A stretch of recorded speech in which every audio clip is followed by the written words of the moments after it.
Oi, gente. Obrigado por terem se juntado a nós em mais este webinário de gestão de cenários.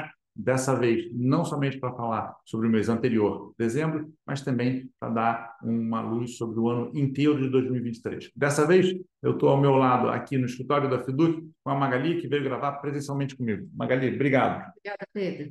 Vamos falar um pouco, então, sobre o ano e a gente já passa com os slides. Perfeito. A gente sempre gosta de abrir essa reunião, lembrando que a Fiduc entrega uma solução de investimentos, né? A nossa oferta não está baseada em um ou outro produto, mas na melhor alocação de recursos no longo prazo, respeitado o perfil de risco de cada cliente.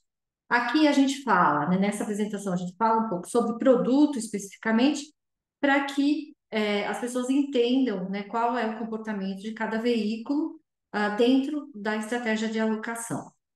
Então, antes da gente entrar no resultado de dezembro, eu queria fazer um comentário sobre o ano de 2023, que trouxe, no geral, bons resultados para os investidores, mas também acompanhado de muita volatilidade. Então, a gente teve aqui, né, a gente percebe pelo gráfico um primeiro semestre ruim para ativos de risco, com inflação acima do esperado em vários países do hemisfério norte, né? Também aqui no Brasil havia muita dúvida sobre a trajetória fiscal e um segundo semestre de recuperação, ainda que não de maneira linear, né? Com o encaminhamento dessas questões, da inflação no hemisfério norte e aqui no Brasil, principalmente encaminhamento da questão fiscal. Então, aqui eu queria destacar o desempenho da renda variável, né, em especial do nosso fundo, que entregou mais retorno que a Bolsa com menor risco, né? A gente terminou o ano com um ganho de 23,9%. Os fundos de previdência, que no momento em que houve o alívio, né, de tensão, eles entregaram o retorno prometido para uma carteira diversificada que tinha risco, né, e fecharam o ano aí com retornos abaixo do CDI, mas bons ganhos acima de 10%, num ano que prometia ser muito complicado para uma carteira balanceada. E o fundo de renda fixa, né, que entregou quase 90% do CDI e talvez tenha ficado um pouco aquém do seu potencial, mas eu acho que esse é um resultado muito bom para um ano em que o crédito privado passou por maus momentos, aí, com casos emblemáticos como Americanas e Light, logo no início do ano. Também foi um ano ruim para os multimercados, né, em especial para os fundos macro. Eles sofreram com mudanças repentinas de cenário, quebra de correlações históricas entre ativos, mas eles conseguiram recuperar aí uma parte dessas perdas nos últimos meses do ano. E, por fim, o nosso fundo internacional, que sofreu com a desvalorização do dólar, né? E nós achamos que o retorno ficou aquém do seu potencial, isso foi muito em função do dólar, né, que desvalorizou, e como a gente não tem hedge, né, ele subtrai a performance no momento que ele desvaloriza, e também a gente fez algumas diversificações ao longo do ano, e momentos em que os preços dos ativos talvez estavam um pouco mais cheios, mais diversificados, e isso trouxe alguma redução também no nosso resultado do ano.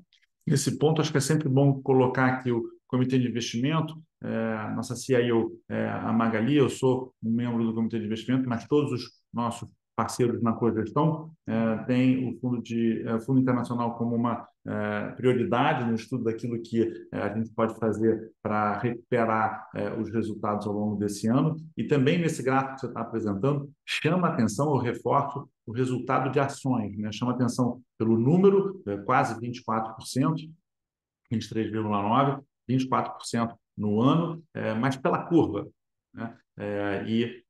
O fundo que sofreu muito no primeiro semestre, praticamente até maio, e depois recupera enormemente, sobretudo nos últimos 2, 3 meses, dispara no seu resultado. Ou seja, é impressionante como isso reforça a tese que a gente fala a cada vez de que você tem que ter uma diversificação de classe de ativos para ter dinheiro seu nessa classe de ativo, ações e renda variável são a mesma coisa, de forma a capturar no longo prazo esse tipo de resultado realmente espetacular.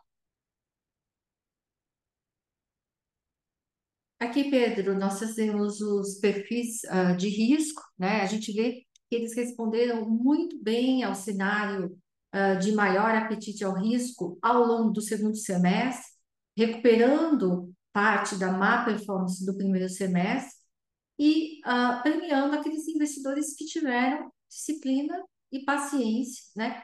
E não saíram, né, dos seus investimentos de maior risco no primeiro semestre do ano, quando realmente foi mais difícil, né? Teve muito mais volatilidade. Então, como carteira, né, os perfis ficaram ligeiramente aí abaixo do CDI, mas muito próximos e todos com retorno acima de 11%. E importante notar que muito acima do IPCA.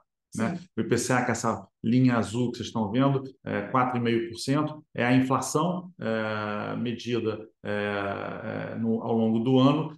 Todos os nossos perfis de risco estão muito acima dessa inflação. E por que isso é particularmente importante? Isso é particularmente importante porque, ao longo do tempo, no longo prazo, o que você tem que buscar é um retorno consistente acima do IPCA, ou seja, que você ganhe em cima disso. Esse ano especificamente, a gente ficou muito acima do IPCA e ainda assim um pouco abaixo do CDI. Esse é um bom resultado à luz daquilo que a gente quer fazer no tempo. Tá? Acho que é isso. Falando agora do mês de dezembro, né? No mês anterior, nessa mesma reunião, a gente havia comentado sobre uma mudança positiva no humor do mercado, né? No caso, estava vindo naquele momento da percepção de que juro nos Estados Unidos ia parar de subir. Nesse mês de dezembro, a discussão sobre o próximo passo nesse processo, que é o início da queda do juro americano e a possibilidade até disso ocorrer já no primeiro trimestre desse ano, foi o que animou os mercados no mundo todo, né? Numa onda que favoreceu os ativos de risco também aqui no Brasil. Então, como o nosso cliente estava diversificado, mais uma vez ele foi bem. Então, vale notar que os três perfis de risco, aqui em verde claro, ficaram bem acima do CDI no mês. O perfil conservador, com o retorno de 1,39%, o perfil balanceado, com retorno de 1,79%, e o especialista com um super retorno de 2,44%. O grande destaque positivo, mais uma vez, foi o fundo de ações, que subiu 5,4%, mas todos os fundos se igualaram ou bateram o CDI com folga nesse mês. Foi um excelente mês para investimentos de uma forma geral e para os superfundos da FIDUC de uma forma específica.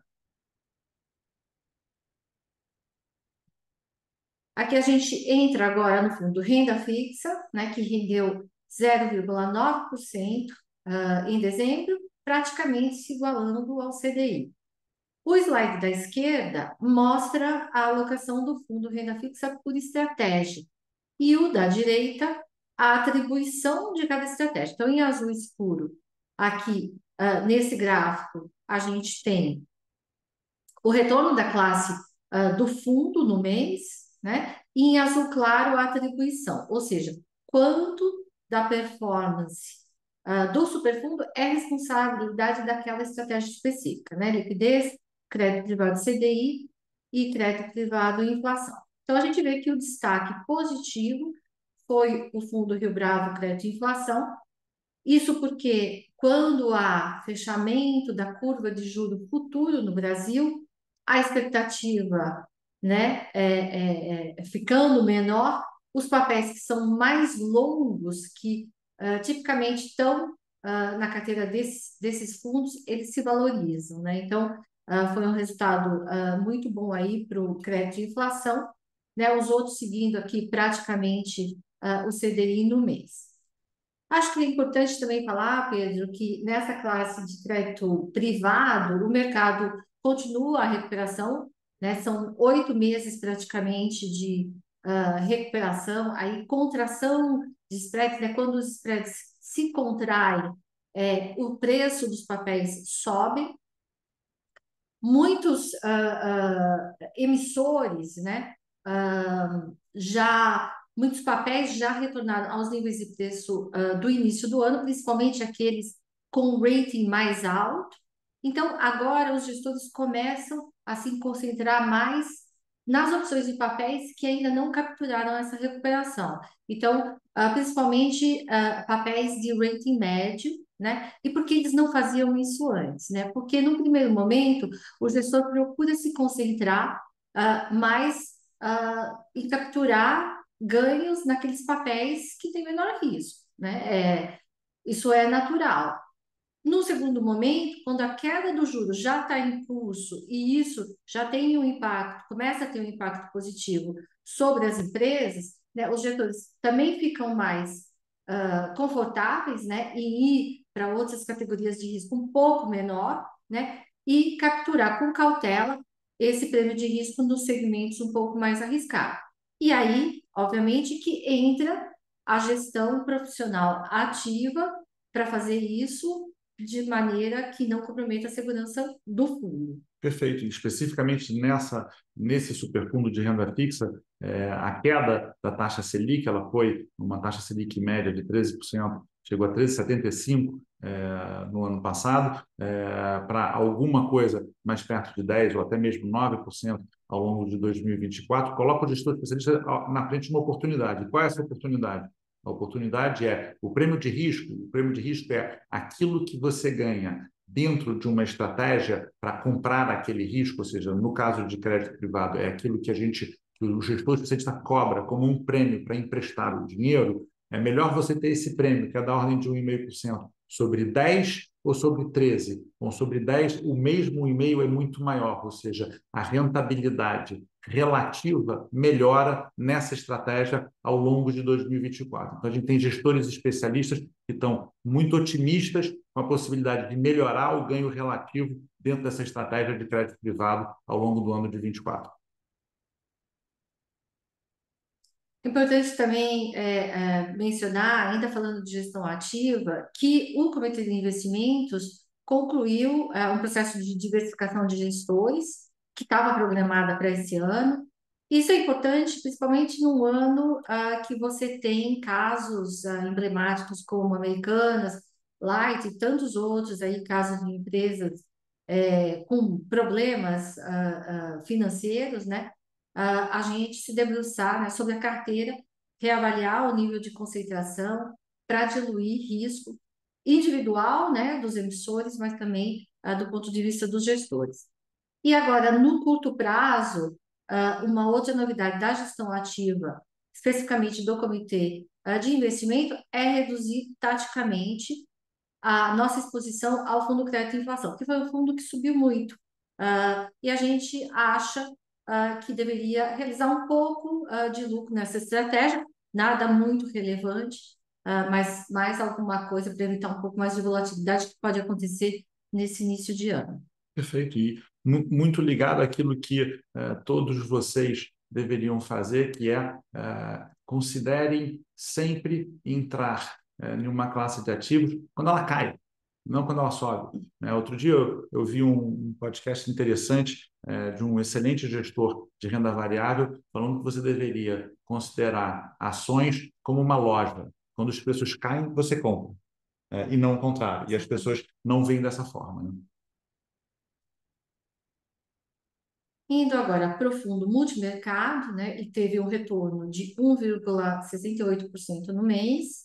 Aqui, novamente, a gente tem o gráfico de alocação no lado esquerdo, né, que mostra uma carteira bem diversificada, e do lado direito, o resultado das estratégias, né? Então, nesse mês, novamente, as maiores contribuições vieram dos fundos macro, né, em especial Ibiúna, Red e Absolute, mas os fundos de crédito e também Equity Hedge tiveram ótimos resultados. O que não funcionou muito bem aqui esse mês foi essa outra estratégia quantitativa, nesse caso é um fundo AQR, que havia tido um desempenho excelente nos piores momentos do ano, né? Dessa vez ele foi o destaque negativo, né? Então você vê como é importante essa diversificação.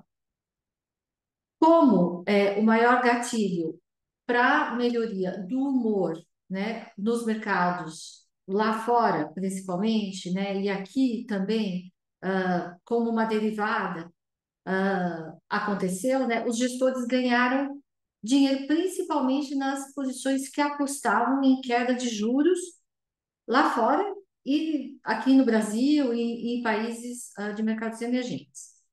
As posições vendidas em dólar também deram bastante resultado nesse mês, né? O dólar tem uma correlação positiva com o juro americano, né? Juro sobe, dólar tende a subir, juro cai, lá fora cai, dólar tende a cair também, em relação às outras moedas do mundo. Nem sempre é o caso, mas via de regra é isso que acontece. E também ganharam dinheiro esse mês com a Bolsa Brasileira. E aí, nesse ponto, nas conversas que o comitê de investimento, tipicamente até mais de você, tem com os gestores ao longo do tempo, fica muito claro que nessa classe de ativos, nos multimercados, gestores especialistas estão com pouca convicção, né? Ou seja, tem pouca direção no mercado e a maior parte dos gestores especialistas hoje olha para o mercado e concorda com o consenso. Ou seja, todo mundo meio que fazendo a mesma coisa e buscando uma oportunidade que seja descolada do consenso para poder ganhar dinheiro. Então, a realidade hoje dessa estratégia de multimercado os melhores concordam com a maior parte, o que não é sempre o caso, tá? Mas é o que está acontecendo agora. Perfeito. Então, a gente falou dos gestores especialistas, mas também queria falar um pouco o que a gestão ativa do Comitê de Investimento está fazendo, né? Então, em 2023, o comitê apostou na diversificação, né? Como a gente vê aí nesse gráfico da esquerda, a gente estava mais concentrado nos fundos macro no início do ano. Então, essa diversificação foi importante para reduzir o vínculo do nosso resultado ao que acontecia somente nos fundos macro, né? Então, isso é muito relevante. Mas a diversificação também ela acaba baixando a volatilidade do fundo, o que é bom do ponto de vista de risco, mas ela pode ser um pouco pior do ponto de vista de retorno, porque mais volatilidade, né, obviamente controlada, no longo prazo também pode trazer um pouco mais de retorno. Então, como a volatilidade no nosso fundo baixou, né, a gente tem espaço para recompor um pouco essa vol buscando fundos que consigam ter metas um pouco mais agressivas de resultado no longo prazo, né? E com isso recompondo um pouco essa volatilidade. Aumentar a volatilidade por aumentar a volatilidade não faz sentido, mas quando, né, ela pode trazer mais retorno, desde que a relação risco-retorno fique igual ou melhore, aí faz sentido. Então, é nisso que o comitê de investimento está trabalhando. E só num detalhe, a volatilidade está na ordem de 2,5%, 2,45%. A gente está falando de uma volatilidade target objetivo da ordem de 3,5%. Tá? Então, grosso modo, subir de 2,5% para 3,5% para capturar um pouco de valor ao longo de 2024. Entrando agora na renda variável, o Ibovespa subiu 5,38% no mês, foi influenciado principalmente pelo movimento de apetite ao risco global, que a gente já mencionou.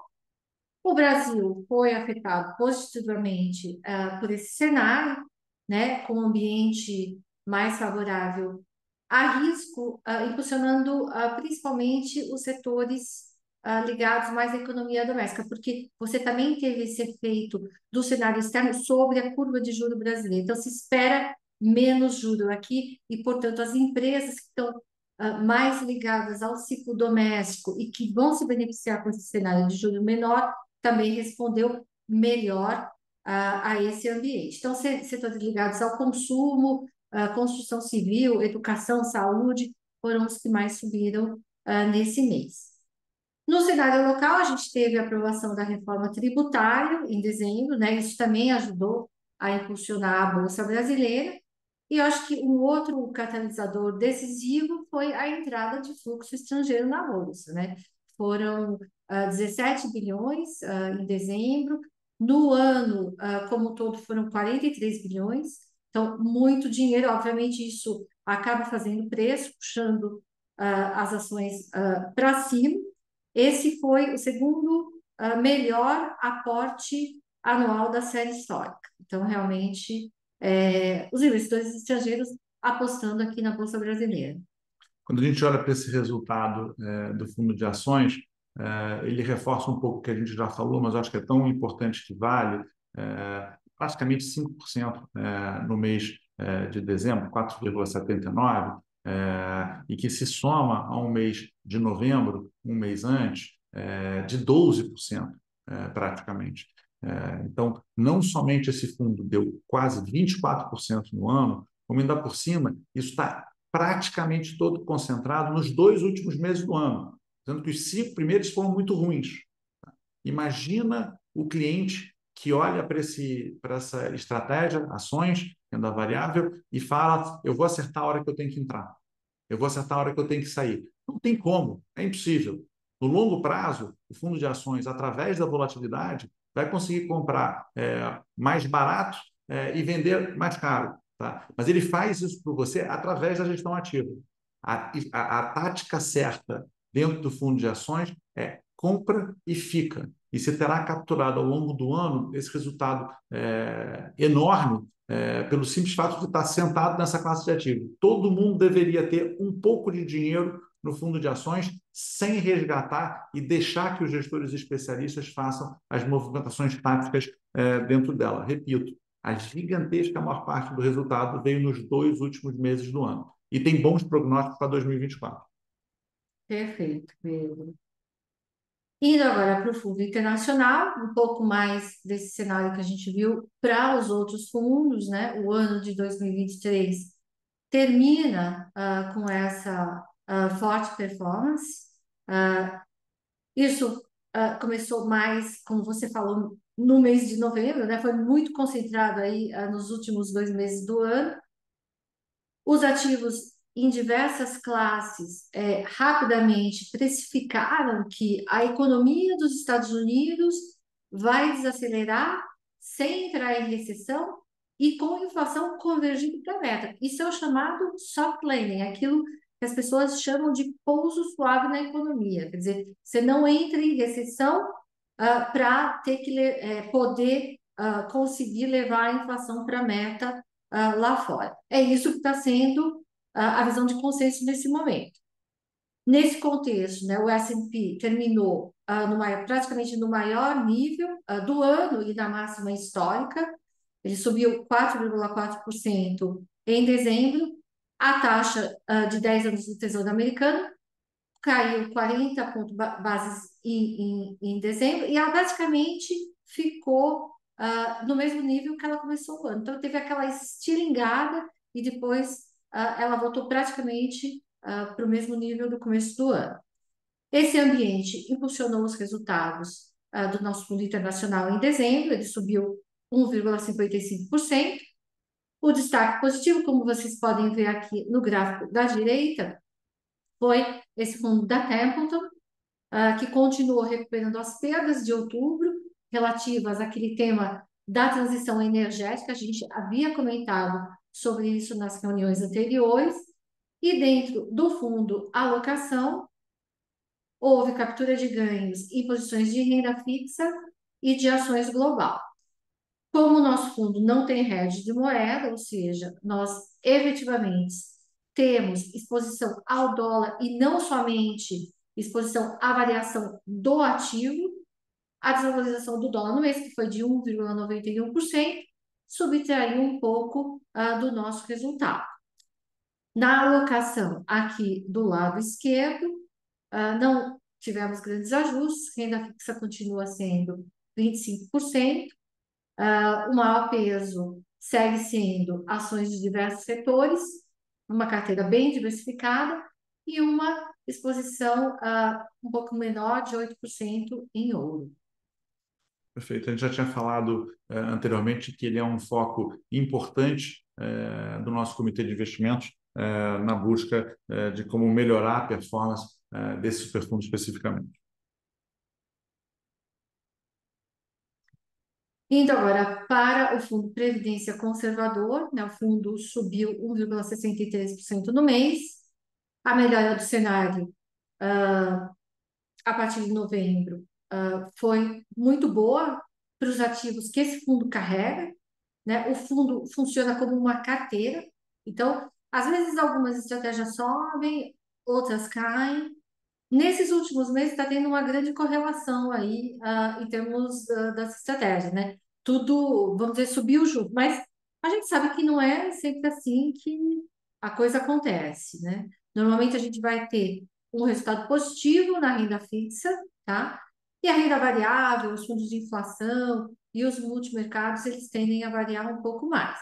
Então, nesse mês, que foi um mês de otimismo de mercado, as estratégias de maior risco, como a gente vê aqui no gráfico da direita, foram as que performaram melhor. A parcela de ações foi o grande destaque positivo, mas inflação e multimercado também foi muito bem, ganhando com folga do CDI. Acho que ao longo de 2023 cabe pontuar que na gestão ativa o Comitê de Investimento resolveu ir aumentando o risco ao longo da queda da taxa Selic a partir de maio e junho, ou seja, a gente começou o ano um pouco cético em relação ao estado geral das coisas. Foi um começo de ano dificílimo para o Brasil especificamente, não é só para o mundo, especificamente no Brasil foi dificílimo. A gente reduziu o risco no início do ano. Quando as coisas começaram a melhorar na entrada do segundo semestre, fim do primeiro semestre, a gente começou a comprar um pouco mais de risco, ou seja, aumentar um pouco a velocidade desse superfundo e do par dele com um pouco mais de volatilidade ainda, que é o balanceado que a gente vai ver a seguir.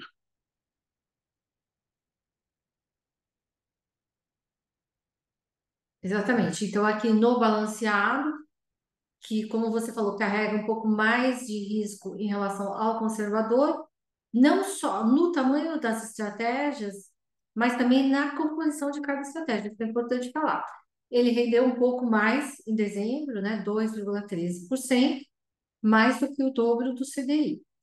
Aqui também o grande destaque positivo foi a parcela em ações, mas a gente viu ótimos desempenhos aqui nos fundos imobiliário, inflação e multimercado.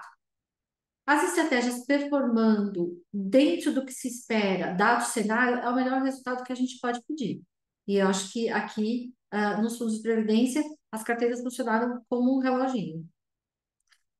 Importante notar aqui que o resultado do fundo do balanceado é bem melhor, né? 2,13 contra 1,63 no conservador no mês de dezembro. Mas ele também é melhor ao longo do ano. E o resultado do ano fica melhor para eu reforçar para vocês o quanto é importante você entrar no fundo que faz sentido para você. Mas é importante você saber que, ao longo do tempo, e previdência é um investimento ao longo do tempo, não existe previdência de curto prazo, previdência é um investimento de longo prazo. Ao longo do tempo, uma previdência balanceada tende a ter resultados melhores, ainda que com maior volatilidade, do que uma previdência conservadora. Foi o que a gente conseguiu fazer ao longo de 2023.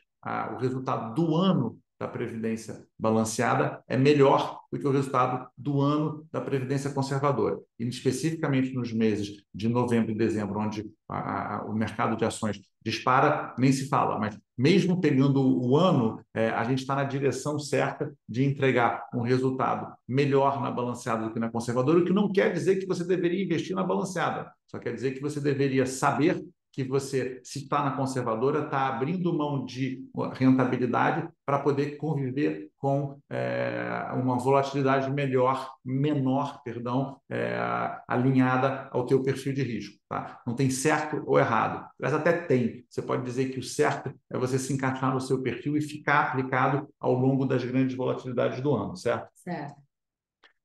Mais alguma coisa? Não, a gente Não? conclui aqui esse resumo do mês com esse slide.